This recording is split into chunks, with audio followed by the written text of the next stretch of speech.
જો હવે એક બેન આવ્યા હતા મારી પાસે, સાવિત્રીબેન પંચાલ, હાલોલથી આવ્યા હતા. તો એક દવાખાને જતા હતા અને એમના પડોશી એમને મળ્યા હતા અને પડોશી એમ જણાવ્યું કે એક વખત તમે દવાખાને જતા પહેલા એકવાર સાહેબની મુલાકાત લઈ લો તો તમને રિઝલ્ટ મળી જશે. તો બેન, કેવી રીતે તમને મળ્યા હતા અને શું પ્રોબ્લેમ હતો? અમે હોસ્પિટલ જતા હતા અને બેઠા હતા બહાર, તો અમને કીધું કે બીજે ક્યાંય જવાની જરૂર નથી અને મેં ગયો તો મને ફરક પડ્યો છે તો તમે ત્યાં જ બતાવી જાઓ. બરાબર. અમે અહીંયા આવ્યા, 1 તારીખે આવ્યા હતા, આજે 9 તારીખ થઈ છે અને આજે કમ્પ્લીટ છે, મને 100% ફરક પડી ગયો. જોબ જવાની બેન એમજી કંપની ને, એમજી માં હાલોલ જોબ કરે છે. કેટલા વર્ષથી બેન ગોળીઓ કરતા હતા? 1.5 વર્ષ થયો.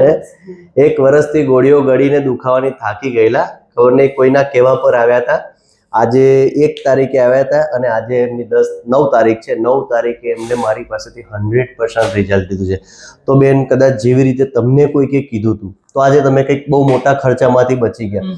તમારું શું કેવું છે મારા વિશે? પેશન્ટો અહીં આવવું જોઈએ કે ના આવવું જોઈએ અને બહુ ઓછા ખર્ચામાં પતી ગયું. બહુ ઓછા ખર્ચામાં પતી ગયું એમ ને? શું ધાર્યું હતું? ઓપરેશન થશે એવું ધારી લીધું? એવું ધાર્યું હતું એમ ને? કઈ નહીં. જુઓ ભાઈ, હું તો ફરી પણ જણાવું છું કે sciatica, frozen shoulder, cervical, back pain, નેક પેનના પેશન્ટ એકવાર મારી પાસે આવો, હું પેશન્ટની જવાબદારી લઉં છું. હું 100% રિઝલ્ટ આપું જ છું.